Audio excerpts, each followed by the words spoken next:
Salut à tous et bienvenue sur les Chroniques du Blindage avec le retour du générique normal. Et puis vous avez pu constater une petite trêve entre Noël et l'an, hein, avec un petit peu moins de vidéos, vous inquiétez pas. On reviendra dès le début d'année avec de nouvelles vidéos, la suite des tutos sur les huiles. Max continuera son BRDM2 et puis moi, de mon côté, je continuerai le Somua S35. En attendant, on profite d'un repos. Je sais pas s'il est bien mérité, mais en tout cas, il est bienvenu. Mais malgré tout, petite revue de détails. Alors sur un sujet un petit peu particulier, vous avez vu que de toute manière sur les chroniques du blindage, on est on aime bien les maquettes d'avions, on aime bien les maquettes de blindés, on aime aussi des fois les maquettes de bateaux, même si pour le moment on n'en a pas encore présenté. Mais j'ai eu l'occasion d'en faire, enfin bateau militaire, la Piber. Et puis bien entendu, on aime aussi beaucoup les figurines. Et en l'occurrence, je voudrais vous parler d'une marque qui fait de très jolis bustes. Donc vous avez vu, on est un petit peu touche à tout, on est en quelque sorte un petit peu les LGBT de la maquette, hein, on prend notre plaisir partout où on peut, donc on n'est pas du tout fermé à une certaine catégorie de maquettes, au contraire, tout ce qui a trait au hobby, eh bien on l'aime, on l'apprécie, voire même la science-fiction et la fantasy et le wargame. Donc dans ce cas-là, je sais pas, on serait plutôt dans le cas du transsexuel, dans quelque chose comme ça. Enfin, bref.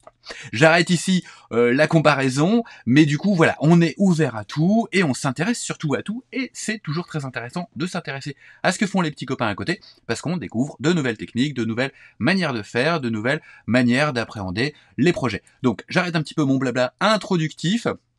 Et puis on attaque tout de suite avec donc un buste de la gamme Young Miniature qui édite de très jolis bustes hein, depuis pas mal de temps. Et là c'est le petit plaisir de Noël, des cadeaux de Noël. Donc merci Sylvain de Domino encore une fois, notre partenaire qui nous a donc fourni ce buste au 1/10. Alors le sujet a été choisi, bien entendu. C'est un sujet historique qui me tient à cœur. Il s'agit de la guerre de Corée, et plus précisément, ce buste représente un Marines de la première division de Marines pendant la bataille de Chosin Réservoir. Donc une bataille qui s'est déroulée de fin novembre à début décembre 1950. En gros, pour vous présenter un petit peu le contexte, la Chine vient d'entrer en guerre, et la 9e armée des volontaires du peuple, encerclent les forces américaines et les forces des Nations Unies autour du réservoir de Chosin. Donc on est en plein hiver, les températures peuvent descendre jusqu'à moins 38 degrés, des conditions absolument extrêmes et très difficiles, donc en plus des combats, des conditions climatiques très compliquées pour les soldats des deux camps, bien entendu. Du côté américain, voilà, il y a des petites histoires comme ça, les batteries gelaient, hein, le liquide à l'intérieur des batteries des véhicules gelait, donc beaucoup de difficultés pour démarrer les véhicules. Et du côté humain, ça a été très dur.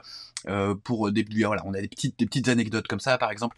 Les médics, hein, les infirmiers devaient d'abord réchauffer les petites serettes de morphine dans leur bouche avant de les administrer. Le plasma pour les blessés était gelé, donc on ne pouvait pas l'utiliser. Voilà, tout un tas de choses comme ça. Au niveau des blessures, on ne pouvait pas panser les blessures avec des tissus parce qu'on risquait les engelures. Le sol lui-même était gelé, donc beaucoup d'engelures aux pieds, etc.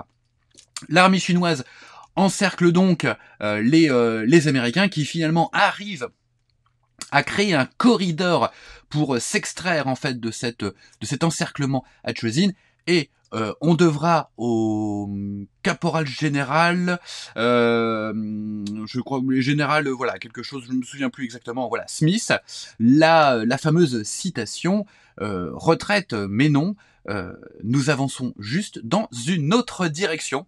Voilà, donc pour expliquer, donc ce corridor ouvert par lequel ont pu d'une certaine manière s'échapper en tout cas la première division de Marines, qui représentait la majeure partie des forces engagées à Chosin, et qui a échappé à quasiment une annihilation complète, à une destruction complète, grâce à ce corridor qui était protégé par des vols incessants de corsaires, notamment, qui larguèrent du napalm de chaque côté du corridor pour essayer d'endiguer l'armée chinoise. Alors je dis endiguer, il y a quand même des fausses des espèces de rumeurs, des espèces de légendes un petit peu urbaines autour de l'armée chinoise durant la guerre de Corée. Alors ce n'était pas des vagues d'assaut, des vagues humaines d'assaut, mais plutôt des assauts de 50 à 100 combattants chinois à chaque fois sur les positions des Marines. Hein. Donc mine de rien, bon ça fait quand même, mais c'était pas des marées humaines de soldats comme on l'a pu le lire à un moment donné dans certains récits. Donc on revient du coup sur ce buste. C'était quand même important de vous présenter les conditions un petit peu de cette bataille pour mieux comprendre l'attitude de ce buste qui est selon moi particulièrement bien retranscrite. Donc on a un Marines de la première division, donc c'est un buste 1/10, vous allez voir il est assez important et pour le moment on regarde un petit peu le box art qui est très très joli. Box art et sculpture sont adonnés à Yang Bi-sang, donc qui travaille beaucoup avec Yang Miniature. L'ami Greg Giraud aussi a sculpté notamment un buste à l'effigie de Jean Reynaud en poilu hein, pour la marque Yang Miniature.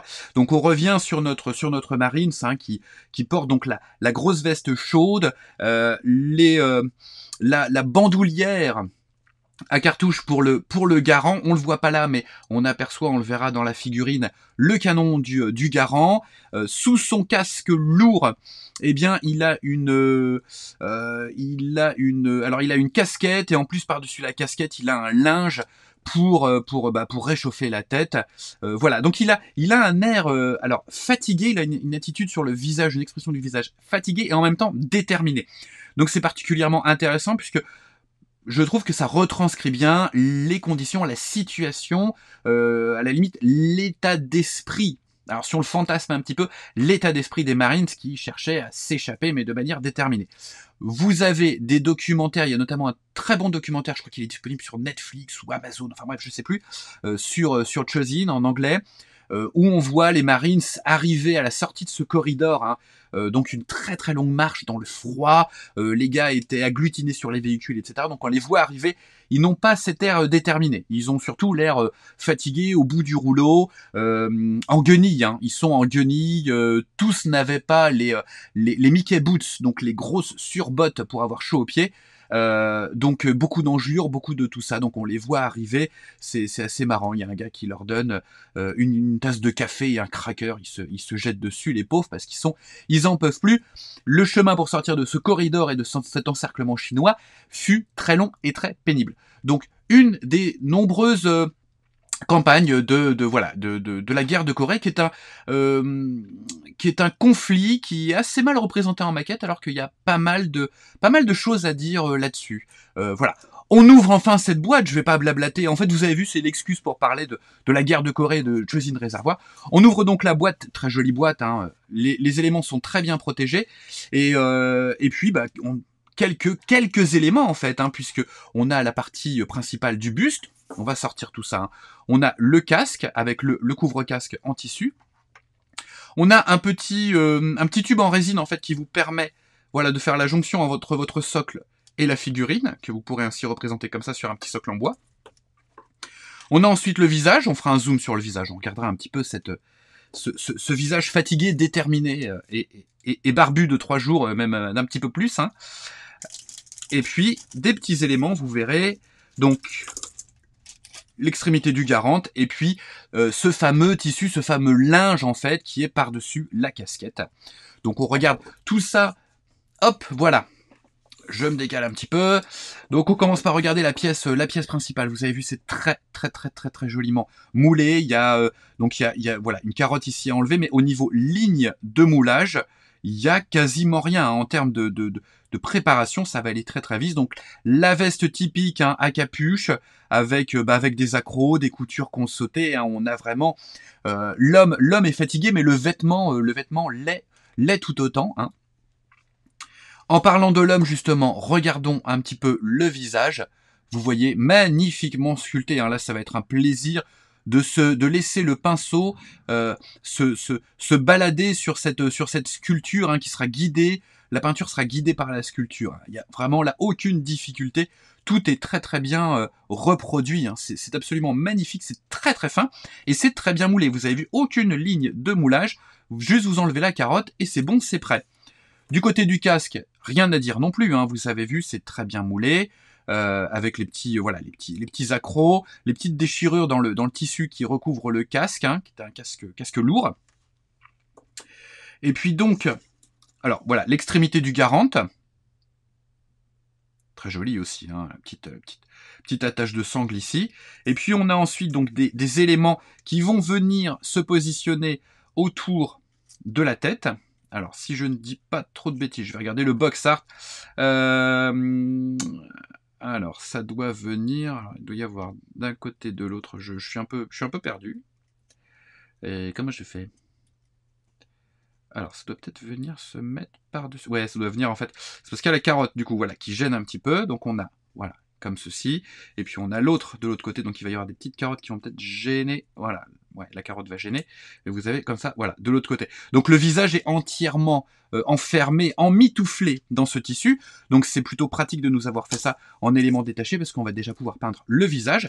Et puis ensuite, peindre séparément donc ces éléments qui viendront ainsi se positionner, hop, voilà, et qui se prendront dans le casque. Vous avez normalement, voilà, la petite visière qui viendra en plus, donc visière de la casquette, hein. Voilà, casquette avec les protections d'oreilles. Et puis ici, donc c'est un petit morceau de la sangle. Donc il y a deux petits morceaux de sangle pour le Garand, me semble-t-il, à moins que ce soit pour... non, c'est pas pour le Garand, je dis n'importe quoi. Je regarde le box art en même temps. Voilà, ce sont des sangles qui vont venir se positionner. Voilà, ici sur le côté, ce sont les sangles du casque M1. Donc voilà, casque lourd hein, à mon avis. Donc très peu de pièces, mais vous avez vu très peu de préparation. Tout ça est très joliment sculpté, très joliment moulé. N'hésitez pas à aller voir la gamme Young Miniature, donc ils font un petit peu toutes les époques, mais au niveau Deuxième Guerre mondiale, il y a vraiment de très jolies choses. Si vous aimez les avions, vous avez des équipages de bombardiers, notamment un équipage de bombardiers avec un équipier de bombardier avec la caméra sur l'épaule. Tout ça est absolument magnifique. Le poilu, je vous le disais, qui est à la tête de Jean Reno, qui avait été sculpté par Greg Giraud. C'est vraiment, enfin, j'allais dire formidable. Non, oui, c'est ça. En fait, je m'emballe un petit peu, mais c'est vraiment très joli. C'est vraiment très fin, très bien fait. Donc, je vous invite à découvrir la gamme Young Miniature, à vous rendre soit sur leur site, soit bien entendu sur le site de notre partenaire. Ce sont des bustes qui sont proposés aux alentours de 30 €, donc ce qui est tout à fait honorable, hein. Je veux dire, on est au niveau rapport qualité-prix, on est très bien. Vous avez vu, en termes de préparation, ça va super vite. Je ne l'ai pas retrouvé, mais moi j'avais préparé un Marines, un buste de Marines, donc au Vietnam, pendant l'offensive de Hue en 1968, qui était vraiment, qui est magnifique. D'ailleurs, il faudrait que je le retrouve parce que ça me donne envie de peindre tout ça. En termes de peinture, c'est une échelle 1/10 qui vous permettra d'anticiper sur les grandes surfaces avec l'aérographe et ensuite de venir reprendre, soit avec des acryliques, soit avec des huiles en fonction du médium que vous préférez travailler. Voilà, c'était donc une petite revue de détail. Qu'est-ce qu'on avait sous le sapin cette année? Eh ben j'avais un buste, c'est très bien parce que je vais pouvoir m'essayer au buste. Buste d'une extrême qualité, Young Miniature, vous allez voir. En termes de sujet, alors là, il y a même de l'allemand, Deuxième Guerre mondiale, il y a de l'américain dans le Pacifique, tout ça en buste, donc vraiment avec des attitudes, des expressions qui correspondent au théâtre d'opération ou à la bataille et tout ça. Moi, je trouve que c'est très bien fait. Voilà, on se retrouve début janvier, hein, après les fêtes, tout ça, avec des tutos, des nouvelles revues de détail, vous verrez un petit peu plus classiques, hein, on a reçu du Panzer, on a reçu du char moderne, on a reçu de l'avion, on a reçu tout ça, donc on reviendra. Mais là, voilà, on voulait profiter un petit peu des vacances de Noël pour sortir des sentiers battus et puis vous présenter d'autres petites choses. Voilà, je vous dis bonne maquette, portez-vous bien, faites attention à vous. Et puis on se retrouvera pour les vœux de la nouvelle année, certainement dans une vidéo de revue de détail. Voilà, je vous embrasse, je mets le générique classique, hein, le générique de Noël, c'est fini, faudra attendre l'année prochaine. En attendant, portez-vous bien et à très vite.